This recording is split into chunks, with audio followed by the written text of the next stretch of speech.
오늘 주제로는요, 몸이 없이 영만 존재한다는 미혹이 세상에도 들어왔지만 이제 교회 안으로까지 들어왔다라는 거예요. 그래서 세상에서는 귀신에 대한 이야기를 되게 많이 하고 있습니다. 그리고 요즘 미디어에서는 귀신들이 없는, 그리고 환생하고 뭐 과거로 돌아가고 이런 것들이 엄청나게 많습니다. 그래서 대다수의 사람들은 영혼이 있구나. 그런데 몸이 없는 영혼이 둥둥 떠다니는구나. 그리고 우리 주변에 있고 이렇게 생각한다라는 거예요. 그게 교회 안까지 들어와서 영혼이 몸이 없는데도 우리 안으로 영향을 미치고 있다라는 것을 우리도 모르게 받아들이고 있다라는 거예요. 그래서 야고보서 2장 26절에 영혼 없는 몸이 죽은 것 같이, 그래서 영혼과 몸은 한 덩어리라는 거예요. 그래서 이 부분을 한번 공부하는 시간이 됐으면 좋겠습니다. 5번째 나팔부터 거짓 오류가 세상과 교회까지 침투하기 시작을 합니다. 그래서 계시록 9장 3절에 또 황충이 연기 가운데로부터 땅 위에 나오매 저희가 땅에 있는 정갈의 권세를 받는다고 하죠. 그래서 황충이 연기 가운데로부터 나오는데 이 황충은 성령과 함께 재앙이 같이 따라온다라고 지난 시간에 저희가 같이 교제를 했습니다. 그래서 이 오류가 굉장히 많은 사람의 생각을 잡아갈 거라는 거죠.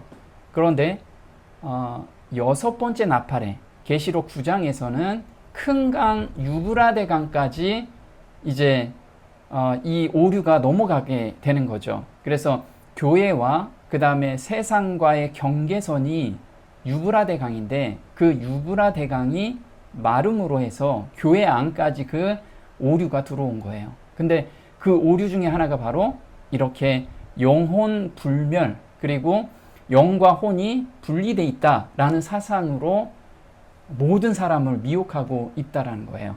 그런데 여기서 보면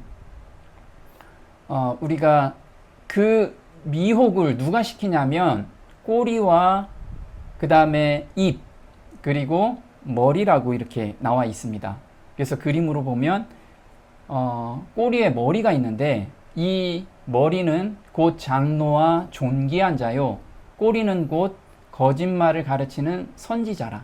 이사야서 9장 15절인데 우리가 지금 설교를 듣고 있는 사람들, 설교를 하는 사람들이 이 오류를 가지고 들어온다라는 거예요. 그래서 우리는 스스로 확증하는 것이 너무 중요한 시기라는 거죠. 성경책을 번역한 사상을 우리가 좀 깊이 연구하는 게 좀 필요합니다. 우리 구약은 헤브라이즘이라고 해요. 헤브라이즘. 그리고 신약에서 넘어오면서 헬레니즘이 바탕이 돼서 성경이 번역이 됐습니다. 그럼 헤브라이즘이 무엇이냐면 우리 헤브라이즘은 신본주의를 바탕으로 해서 성경을 해석했어요.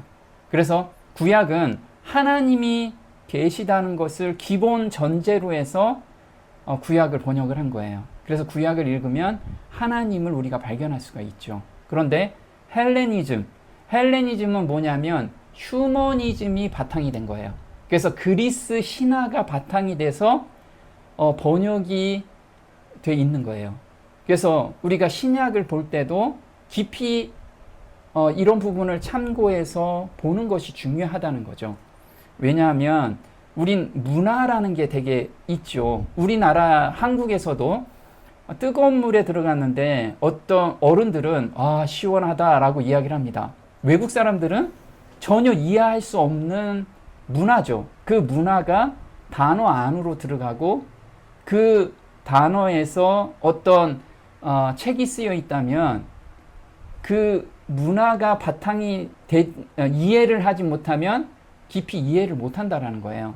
그래서 우리는 우리 신약이 이렇게 번역이 됐을 때는 헬레니즘 문화가 정착이 돼 있는 상태에서 쓰여 있다라는 걸 보고서 우리가 참고하면서 성경을 읽어야 된다라는 거예요. 예를 하나 들어보면 요한복음 1장 1절에 태초에 말씀이 계시니라 이 말씀이 하나님과 함께 계셨으니 이 말씀은 곧 하나님이시니라 이렇게 나오죠. 그래서 이게 우리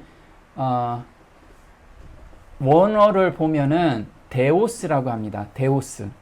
근데 우리가 많이 보는 베들레헴 성경 주석을 한번 보면요.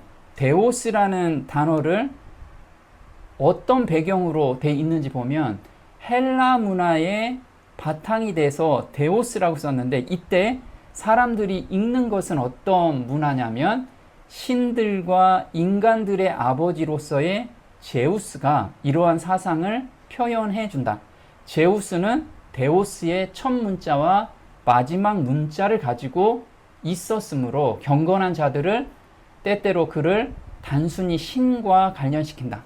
그래서 모르는 사람들이 성경을 읽을 때 하나님이라고 읽지 않고 제우스라고 읽는다라는 거예요. 그래서 태초에 말씀이 계시니라 이 말씀이 제우스와 함께 계셨으니 이 말씀은 곧 제우스이시니라 이렇게 읽을 수도 있다라는 거예요. 그래서 이 성경을 번역한 배경을 우리가 생각하고 깊이 연구를 해야 되는 게 중요하다는 거예요. 그런데 이 헬라 문화에서는 영혼 분리 사상이 기본 바탕이 돼 있다라는 거예요. 철학이 굉장히 발달돼 있던 문화였죠. 그래서 철학자들이 가장 많이 배출이 되고 그 사상으로 물든 가운데서 이 성경을 사람들이 읽게 된 거예요. 그래서 쓴 사람은 그런 의도가 아닌데 읽는 사람은 그 문화에서 읽다 보니까 이원론 사상이 이 성경에 스며들기 시작하게 된 거죠. 이원론 사상이라는 건 뭐냐면 몸과 영혼은 각각 객체다. 이렇게 분리되어 있다라는 사상으로 성경이 돼 있는 거예요. 성경을 읽다 보면 그렇게 읽혀지는 성경들이 많다라는 거예요. 그러면 그거는 하나님이 의도한 전혀 반대되는 사상으로 읽게 된 거죠. 한번 보겠습니다. 하나님, 예수님, 천사, 사탄 등은 영적인 존재이기 때문에 실체는 없고 영으로만 존재한다. 따라서 영혼은 정신적이고 불멸하는 것으로 육체는 물질적이고 유한한 것으로 여겨진다.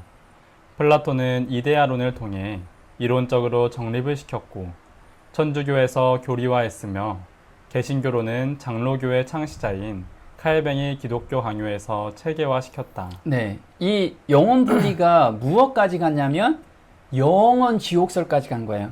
사람이 죽으면 영혼이 분리돼가지고 갑자기 천국에 바로 올라가고 또 지옥에 내려가고 그래서 영혼은 이게 소멸될 수 없는 것이기 때문에 영원히 고통을 받는다. 지옥에 가서. 그래서 개신교에 있는 사람들은 영원한 지옥에 가기 싫어서 하나님을 믿게 되는 근데 그게 온전한 믿음이 아니라는 거죠. 이런 사상으로 신약을 읽는 것이 요즘 대다수의 교회라는 거예요. 한번 보겠습니다. 죽음이란 몸이 영혼으로부터 분리되어 존재하고 영혼이 몸에서 분리되어 존재하는 것을 의미하지 않는가. 우리가 몸에 의해서 방해를 받고 있는 한 그리고 우리의 영혼이 그토록 큰 악에 의해서 더럽혀져 있는 한 우리는 결코 우리가 원하는 것을 충분히 얻을 수 없다. 지금 플라톤이 영혼 분리 사상을 정립시킨 거예요. 그래서 죽음이라는 것은 몸이 영혼으로부터 분리되어 존재하고 영혼이 몸에서 분리되어 존재하는 것을 의미한다라고 이야기하죠.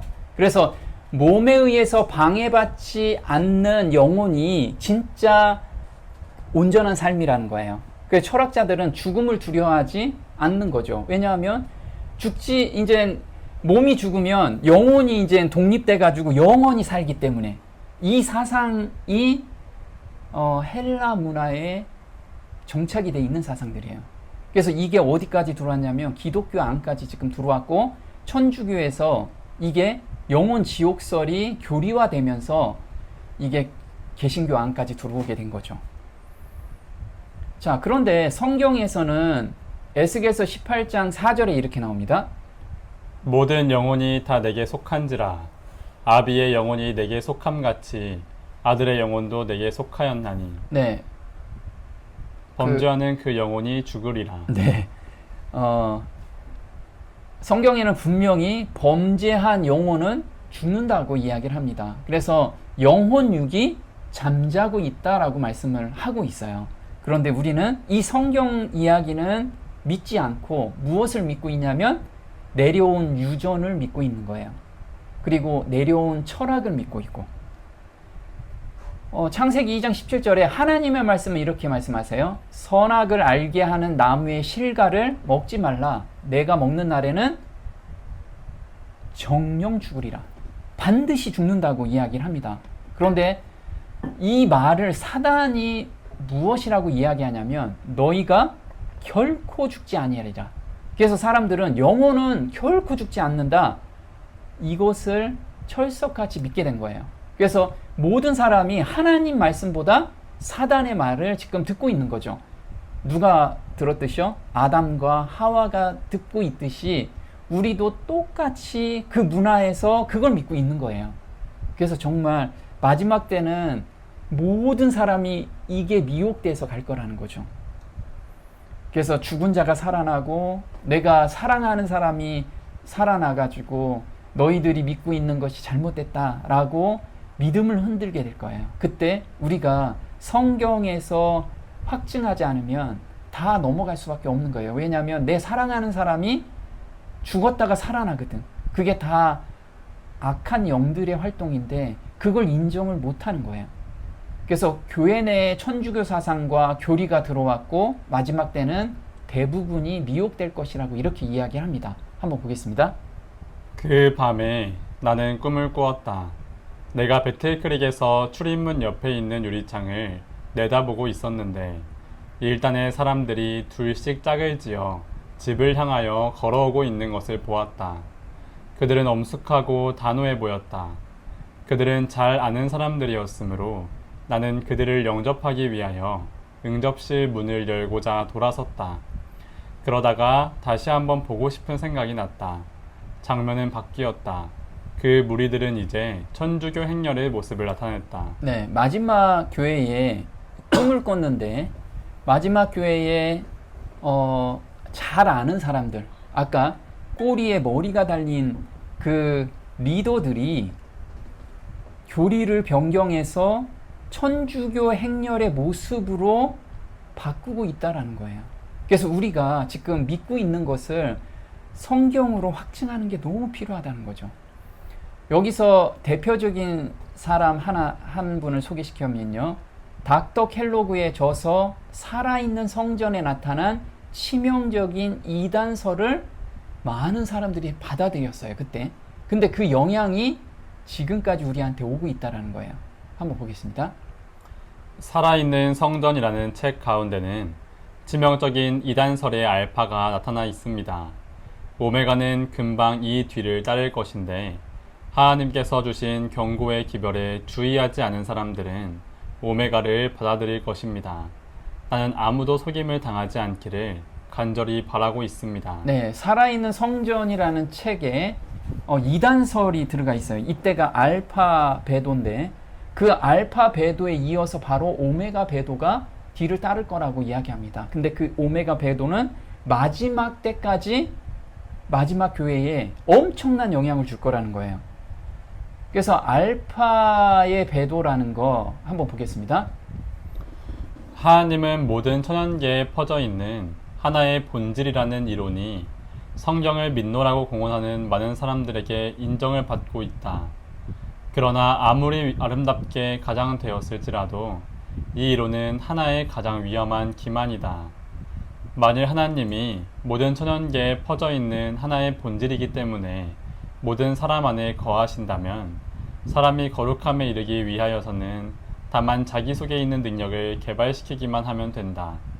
만일 그들의 논리적 결론을 따르게 되면 이와 같은 이론들은 속죄의 필요성을 일소해 버리고 사람을 자기 자신의 구주로 만들게 된다.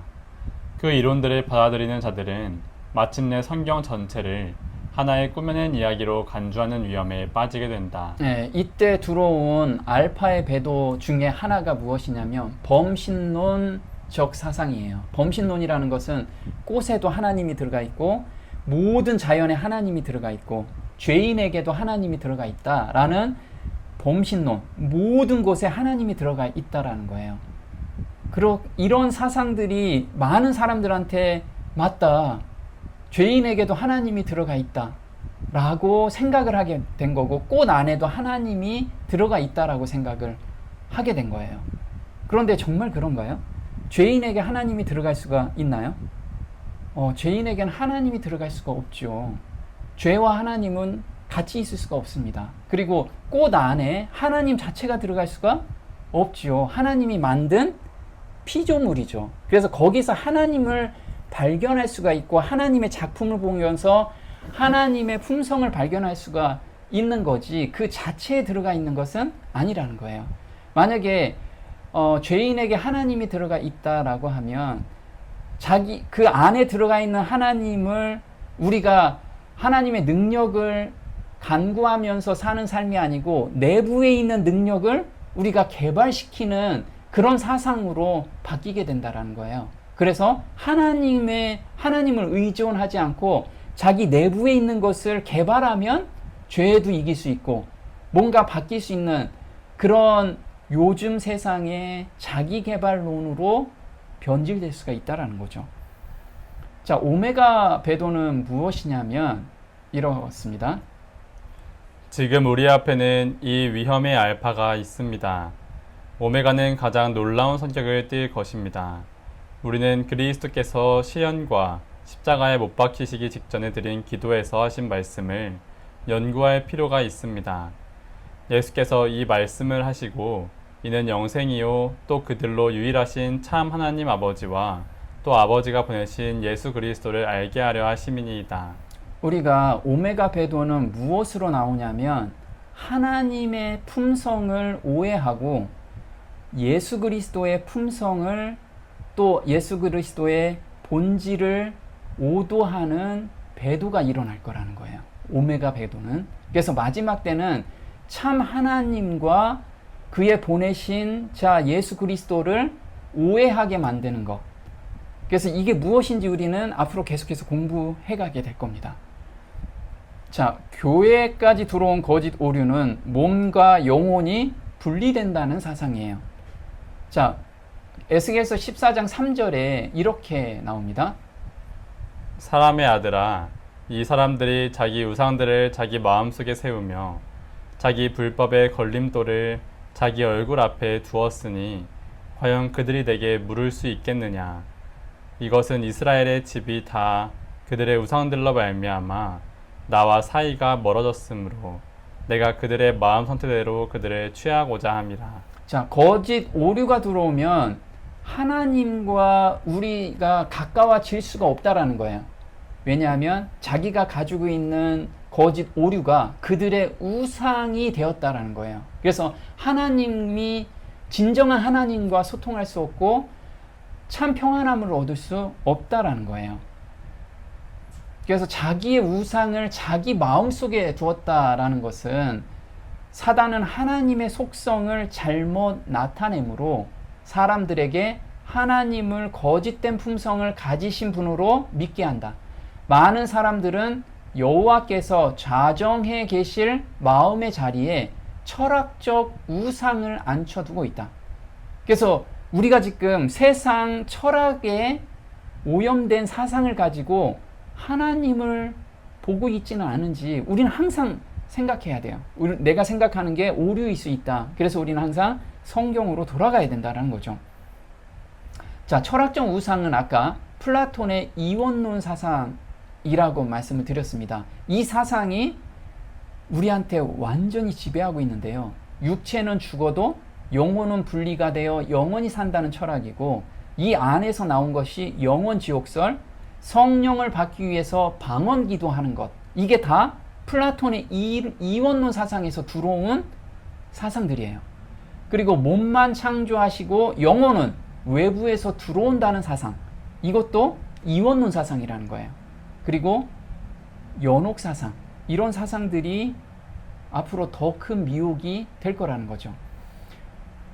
자, 헬라 철학 이원론의 영향을 받아 성경을 잘못 이해하고 있는데요. 창세기 2장 7절에 여호와 하나님이 흙으로 사람을 지으시고 생기를 그 코에 불어 넣으시니 사람이 생명이 된지다 라고 이야기를 합니다. 그러면 이렇게 몸을 만들어 놓으시고 사람들의 생각은 이렇게 영혼이 들어간다라고 생각을 해요. 생기가 영혼이다라고 생각을 합니다. 그래서 사람이 죽으면 몸은 죽고 영혼은 빠져나간다고 생각을 해요. 이게 바로 이원론 사상에서 자리를 잡게 된 논리라는 거죠. 그래서 생기라는 것이 영혼이냐, 우리가 질문을 해보는 거죠. 하나님의 기운, 성령이냐, 이것을 우리가 봐야 돼요. 자, 욥기 33장 4절에 하나님의 신이 나를 지으셨고 전능자의 기운이 나를 살리시느니라. 그래서 영혼 몸을 만드시고 그 다음에 기운이 들어갔다라는 거예요. 자, 한번 보겠습니다. 하나님은 흙의 요소들을 살아있는 존재로 바꾸실 때 아담의 생명 없는 육체의 코에 생기를 불어 넣으셨다. 이 생기는 생명을 주는 전능자의 기운, 즉 생명의 불꽃이다. 우리는 이것을 전류와 비교해 볼 수 있다. 우리가 텔레비전의 스위치를 올리게 되면 전류는 여러 가지 전기 부품에 흘러가면서 회색의 화면을 색깔 있고 움직이는 화면으로 바꾸어 준다. 전기는 아무것도 없던 곳에 소리와 움직임을 가져오는 것이다. 네, 우리가 텔레비전 비유로 이야기를 했는데 텔레비전 안에는 빈 껍데기만 만들어 놓고 전기를 꽂을 때 거기에 기계장치가 날라와서 들어오는 게 아니고 그 안에 껍데기뿐만 아니고 알맹이도 다 만들어 놓은 상태에서 전기를 꽂으면 이게 불꽃이 튀어가지고 전기가 들어와서 작동을 한다라는 거야. 우리 몸도 똑같다라는 거죠. 그래서 죽으면 영혼이 빠져나간다고 우리가 생각하는 것이 바로 이원론 사상에 있다라는 거예요. 그래서 전도서 3장 19절을 사람들은 이원론 사상에서 풀다 보니까 이게 잘 안 풀리는 거예요. 오해하게 된 구절이죠. 한번 보겠습니다. 인생에게 임하는 일이 일반이라 다 동일한 호흡이 있어서 이에 죽음같이 저도 죽으니 사람이 짐승보다 뛰어남이 없음은 모든 것이 헛됨이로다. 다 흙으로 말미암았으므로 다 흙으로 돌아가나니 다 한 곳으로 가거니와 인생의 혼은 위로 올라가고 짐승의 혼은 아래 곧 땅으로 내려가는 줄을 누가 알랴. 네, 여기서 보면 동일한 호흡이 있는데 사람이 죽으면 사람의 혼은 위로 올라간대요. 그리고 짐승의 혼은 아래로 내려간다라고 이야기를 합니다. 그러면 여기에서 아까 이원론하고 똑같이 맞죠. 흙으로 만든 육체가 있고 영혼은 빠져나갈 수 있다라고 착각하고 읽을 수 있다라는 거예요. 전도서 12장 7절에는 흙은, 육신은 여전히 땅으로 돌아가고 신은 그 주신 하나님께로 돌아가기 전에 기억하라. 그러면 영혼은 분리됐다라고 모든 사람이 생각하고 있다라는 거예요. 그런데 히브리 원어로 보면요, 호흡이 르아흐라고 읽습니다. 호흡, 숨이라고 이야기를 하죠. 근데 똑같이 인생의 혼을 똑같이 원어로 보면 르아흐라고 읽습니다. 그러면 또 짐승의 혼도 똑같이 르아흐라고 읽어요. 그럼 그 위에는 호흡이라고 번역을 했고 그 밑에는 혼이라고 번역을 했기 때문에 사람들이 헷갈린다라는 거죠. 그래서 위가 르아흐, 호흡이라고 했으면 그 밑에도 호흡이라고 번역을 했어야 되는데 이 번역하는 자들이 대부분 다 헬라 철학의 이원론 사상 바탕에 성경을 해석하다 보니까 바꿔서 이걸 해석을 한 거예요. 다시 읽으면 인생의 호흡은 위로 올라가고 짐승의 호흡은 아래 곧 땅으로 내려간다.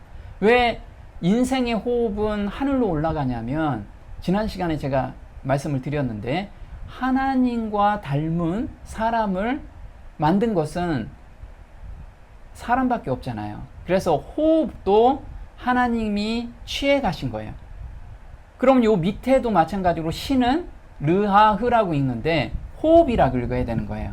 그래서 흙은 여전히 땅으로 돌아가고 호흡은 그 주신 하나님께로 돌아간다라는 거예요. 그 하나님이 창조하실 때 외형적 내부적인 모양이 하나님과 닮은 아담을 흙으로 만드셨어요. 자, 창세기 1장 26절에 이렇게 나옵니다. 하나님이 가라사대 우리의 형상을 따라 우리의 모양대로 우리가 사람을 만들고 그로 바다의 고기와 공중의 새와 육축과 온 땅과 땅에 기는 모든 것을 다스리게 하자 하시고 하나님이 자기 형상 곧 하나님의 형상대로 사람을 창조하시되 남자와 여자를 창조하시고. 자, 여기서 보면 히브리 원어로 보면요, 우리 형상, 이게 첼렘이라고 합니다. 외형적으로 닮은, 하나님과 닮은 사람을 만드셨는데 외형적으로 닮은 몸을 만드셨어요. 그리고 모양이라는 것은 데무트라고 합니다. 이거는 성품적으로 닮은 영혼을 같이 만드셨어요.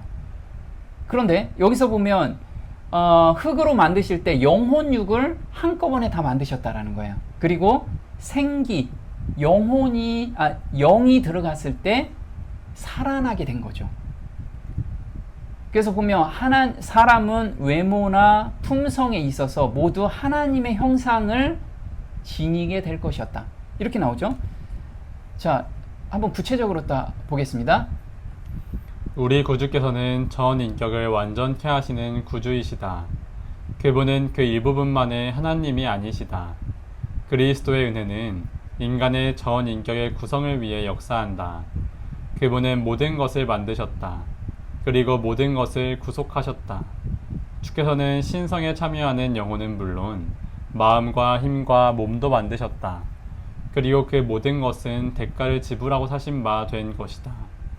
그분은 마음과 뜻과 영과 힘을 다해 섬김을 받으셔야 한다. 네, 우리가 하나님을 섬길 때 영만 가지고 하나님을 섬기는 게 아니고 마음과 몸과 영과 이 세 가지로 하나님을 섬겨야 되는데, 왜냐하면 하나님께서 만드실 때 몸, 영혼을 함께 만드셨기 때문에 그런 거예요. 자, 한번 보겠습니다. 하나님이 그 형상대로 사람을 창조하셨을 때 그 형체는 완전했으나 생명은 없었다.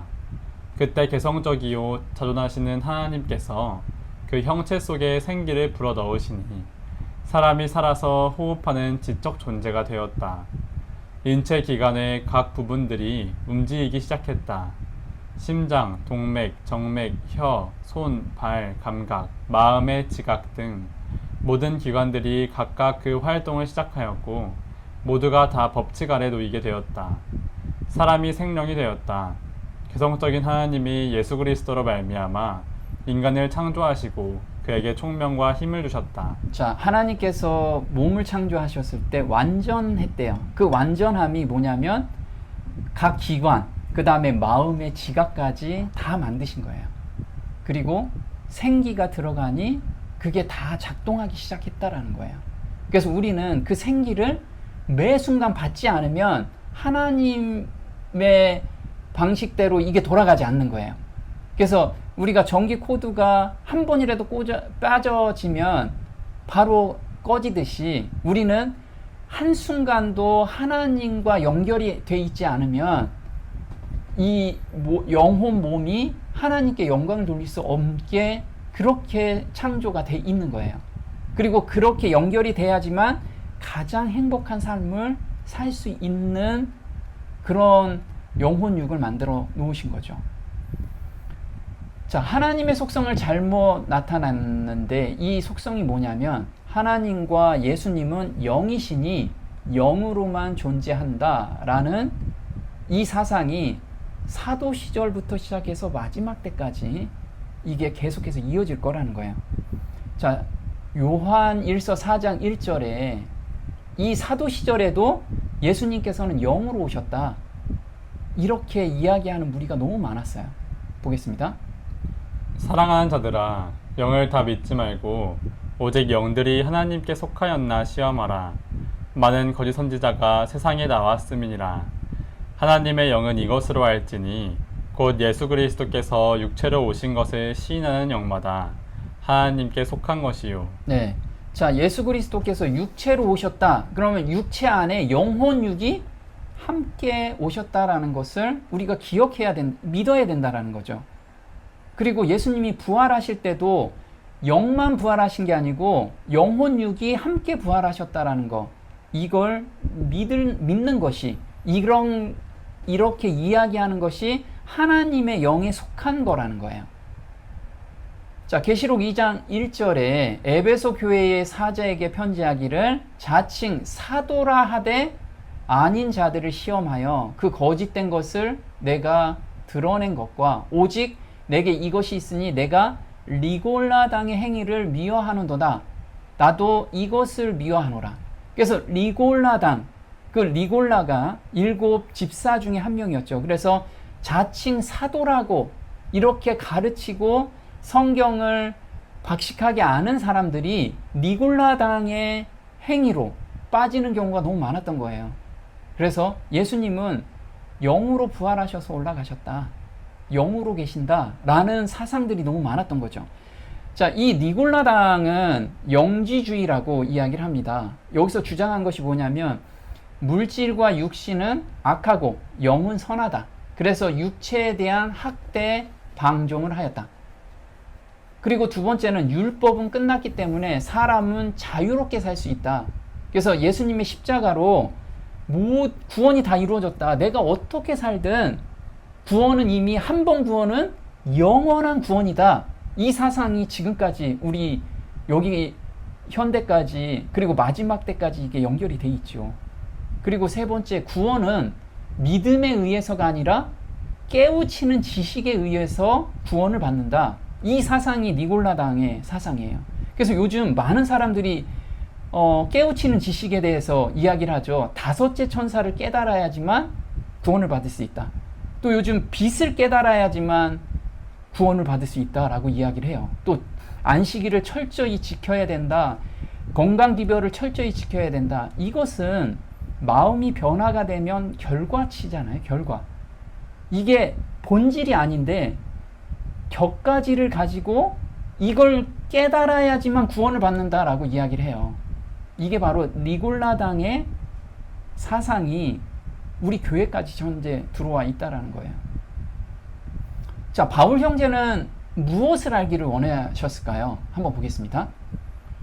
형제들아, 내가 너희에게 나아가 하나님의 증거를 전할 때 말과 지혜의 아름다운 것으로 아니하였나니 내가 너희 중에서 예수 그리스도와 그의 십자가에 못 박히신 것 외에는 아무것도 알지 아니하기로 작정하였음이라. 내 말과 내 전도함이 지혜에 권하는 말로 하지 아니하고 다만 성령의 나타남과 능력으로 하여 너희 믿음이 사람의 지혜에 있지 아니하고 다만 하나님의 능력에 있게 하려 하였노라. 자, 바울 형제는 정말 똑똑했죠. 그리고 유전도 너무 잘 알았고요. 그런데 그런 거 다 쓰레기로 알고 본인은 십자가에 못 박히신 것 외에는 아무것도 알지 아니하기로 작정했대요. 근데 이것은 지식적으로 아는 것 거기에서 머무르는 게 아니고 성령의 나타남과 능력으로, 능력이 나타나면 사람의 변화가 일어나잖아요. 이 변화까지를 경험하는 것, 그리고 자기가 변화되면 그 변화된 모습으로 다른 사람이 변화되는 그 능력을 경험하는, 이것만을 오로지 알기를 원했던 거예요. 자, 히브리서 10장 17절에 십자가에 못 박힌 것이 구체적으로 뭐냐? 이렇게 나옵니다. 또 저희 죄와 저희 불법을 내가 다시 기억지 아니하리라 하셨으니 이것을 사하셨은즉 다시 죄를 위하여 제사 드릴 것이 없느니라. 그러므로 형제들아, 우리가 예수의 피를 힘입어 지성소에 들어갈 담력을 얻었나니 그 길은 우리를 위하여 휘장 가운데로 열어놓으신 새롭고 산 길이요 휘장은 곧 저의 육체니라. 네, 바울 형제가 항상 모든 복음서에 이야기를 하는 것이 십자가에 못 박히는 것, 이 안에 포함된 것이 바로 예수의 피와 그 다음에 지성소까지 가는 경험. 그러면 회개하고 도말함의 경험까지 가는 것, 이것만 알기를 원했어요. 그러면 사람은 마음이 변화되고 거기서 하나님의 능력을 경험하게 돼요. 죄에 도말하는 능력을 받게 되고, 그러면 죄에 억눌려 있던 사람들이 해방이 되는 경험을 하게 되고, 예수님께 온전히 의지하는 삶으로 변화가 되는 거예요. 그것이 바로 저가 한 제물로 거룩하게 된 자들을 영원히 온전케 하셨느니라. 이게 영원히 온전케 되는 방법이었다라는 거예요. 또한 성령이 우리에게 증거하시되 주께서 가라사대 그날 후로는 저희와 세울 언약이 이것이라 하시고 내 법을 저희 마음에 두고 저희 생각에 기록하리라. 그래서 아까 격가지로 안식일을 철저히 지켜라, 건강기별을 철저히 하라, 이것들은 내 법이 저희 마음에 두고 생각에 기록된 사람들한테 나오는 결과라는 거예요. 결과. 어떤 무엇을 깨닫는 것도 이 바탕에서 깨달을 때 온전한 깨달음이 온다라는 거죠. 자, 하나님은 영이시니 예배하는 자가 신령과 진정으로 예배할지니 라고 이야기를 합니다. 근데 많은 사람들이 하나님은 영이시기 때문에 영으로 존재하신다, 이렇게 생각하는 것은 다 이원론 사상, 리골라당의 사상이에요. 우리는 헬라 철학에 완전히 매여 있다라는 것을 생각하면서 읽어야 돼요. 창세기 1장 26절에 아까 우리의 형상을 따라 우리의 모양대로 사람을 창조한다라고 얘기했죠. 그럼 하나님의 형상이 있어야지만 사람을 하나님의 형상대로 만들었기 때문에, 그래서 하나님은 형상을 가지고 계십니다. 자, 빌립보서 2장 6절에 하나님과 예수님은 이 형체를 가지고 있다라고 이야기를 하죠. 보겠습니다. 그는 근본 하나님의 본체시나 하나님과 동등됨을 취할 것으로 여기지 아니하시고 오히려 자기를 비어 종의 형체를 가져 사람들과 같이 되었고. 네, 하나님이 본체시고 예수님이 그 본체를 사람들한테 보여주게 된 거죠. 그래서 하나님과 예수님은 본체를 가지고 계세요. 이는 하나님의 영광의 광채시요 그 본체의 형상이시라. 사람들이 하나님을 못 보죠. 보면은 다 소멸되기 때문에. 그래서 예수님께서 하나님의 형상대로 오시게 된 거예요. 보겠습니다. 우리는 하나님의 형상을 마치 거울 속에 비친 것처럼 천연계 가운데서 또한 그분께서 인류를 취급하시는 일을 통하여 바라본다. 그러나 그때에는 사이를 가로막아 놓았던 희미한 휘장 없이 하나님을 직접 대면하여 보게 될 것이다. 우리는 그분 앞에 서서 그분의 얼굴의 영광을 직접 바라볼 것이다. 보면 우리가 이제 온전히 죄가 도말이 되고 예수님을 맞이하고 하나님을 그때 얼굴과 얼굴을 대면해서 보게 될 거예요. 그때 하나님은 영으로만 존재하시는 분이 아니라는 걸 우리가 확실히 알게 될 겁니다. 자, 그럼 천사들이나 사단, 여기도 본체가 없이 영으로만 존재한다라는 사상을 가지고 있습니다. 대부분이. 이게 다 이원론 사상에서 들어온 거예요. 천사나 사단도 다 본체를 가지고 있어요. 그래서 모든 천사들은 부리는 영으로서 구원 얻을 후사들을 위하여 섬기라고 보내심이 아니뇨. 히브리서 1장 14절인데 모든 천사. 근데 사단은 타락한 천사죠. 그래서 천사고 똑같은데 타락한 천사라는 거죠. 유다서 1장 6절에 보면 이렇습니다. 또 자기 지위를 지키지 아니하고 자기 처소를 떠난 천사들을 큰 날의 심판까지 영원한 결박으로 흑암에 가두셨으며. 네, 타락한 천사, 이게 바로 사단인데 자기 처소를 떠난 천사들, 여기는 심판 때까지 지금 기다리고 계시죠. 자, 마태복음 28장 2절에 천사가 보인 경우가 있습니다. 보겠습니다. 큰 지진이 나며 주의 천사가 하늘로서 내려와 돌을 굴려내고 그 위에 앉았는데 그 형상이 번개 같고 그 옷은 눈같이 희거늘 수직하던 자들이 저를 무서워하여 떨며 죽은 사람과 같이 되었더라. 네, 영으로만 존재하는 게 아니고 몸을 가지고 있다는 거, 형체를 가지고 있다는 거, 이걸 우리는 성경적으로 확증해야 돼요. 앞으로 죽은 자가 살아난다라는 거, 그런 몸으로 또 영이 온다라는 거, 귀신이 있다라는 거, 이런 거 다 우리는 속고 있는 거라는 걸 생각해야 돼요. 자, 하나님을 못 보는 이유가 있습니다. 하나님을 죄인이 보게 되면 죄인은 바로 소멸되기 때문에 하나님이 보여주고 싶으셔도 못 보여줘요. 출애굽기 33장 18절에 이렇게 나오죠. 모세가 가로되 원컨대 주의 영광을 내게 보이소서. 또 가라사대 내가 내 얼굴을 보지 못하리니 나를 보고 살 자가 없음이니라. 내 영광이 지날 때에 내가 너를 반석 틈에 두고 내가 지나도록 내 손으로 너를 덮었다가 손을 거두리니 내가 내 등을 볼 것이요 얼굴은 보지 못하리라. 네, 죄인이 하나님을 보면 살 자가 없기 때문에 하나님은 보여주고 싶어도 보여줄 수가 없는 거예요. 신명기 4장 24절에 내 하나님 여호와는 소멸하는 불이요. 그래서 우리는 하나님이 보여주고 싶으셔도 볼 수가 없는, 왜? 소멸되기 때문에. 그러면 천사들이 안 보이는 이유는 뭐냐? 이거는 사람이 볼 수 있는 영역 밖에 현재 존재하기 때문에 그래요. 사람이 볼 수 있는 영역은 저 스펙트럼에서 요 정도 영역이에요. 우리가 빨주노초 파란보라고 하죠. 그리고 요즘 기계가 발달돼서 뭐 X선, 감마선 요런 걸 볼 수가 있어요. 그런데 그 밖에서 현재 있어요. 사단도 있고 그 다음에 천사들도 있어요. 활동을 하죠. 근데 우리 주변에 아주 가까이에서도 활동을 해요. 우리가 못 보는 것뿐이라는 거죠. 그런데 우리가 볼 수 있는 영역으로 들어올 때가 있죠. 그럴 때가 바로 성경에서 쓰여질 때예요. 왕하 6장 17절에 이렇게 나오죠.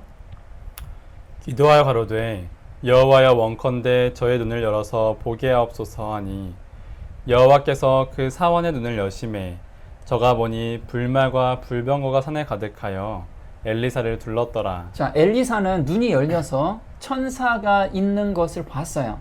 그 군대가 엄청난 하늘 군대가 있는 것을 보았죠. 그런데 사화는 볼 수가 없었어요. 그래서 기도하니까 보게 됐어요. 아주 가까이 있는 것을, 영이 있는 것이 아니라 형체가 있는 것을 보게 된 거예요. 그래서 천사와 악마는 영으로 존재하는 게 아니에요. 형체가 존재한다라는 거죠. 왕상 19장 5절에 로뎀 나무 아래 누워 자더니 천사가 어루만지며 이르되 일어나서 먹으라 하는지라.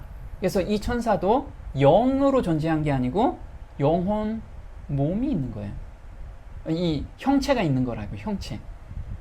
마태복음 28장 5절에 천사가 여자들에게 일러 가로되 너희는 무서워 말라. 십자가에 못 박히신 예수를 너희가 찾는 줄을 내가 아노라. 이렇게 나오죠. 그래서 천사가 보였어요. 이렇게 우리 영역에서 가까이 있는데 어떤 사람은 눈으로 볼 수가 있어요. 영이 열린 사람, 영적 눈이 열린 사람은 볼 수가 있겠죠. 우리는 실질적인 천사와 사단의 전쟁을 우리는 볼 수도 있고, 그 다음에 이게 그냥 영적인 싸움이 아니고 실질적인 전쟁이라는 것을 항상 생각하면서 오늘을 사는 저와 여러분이 됐으면 좋겠습니다. 기도하겠습니다.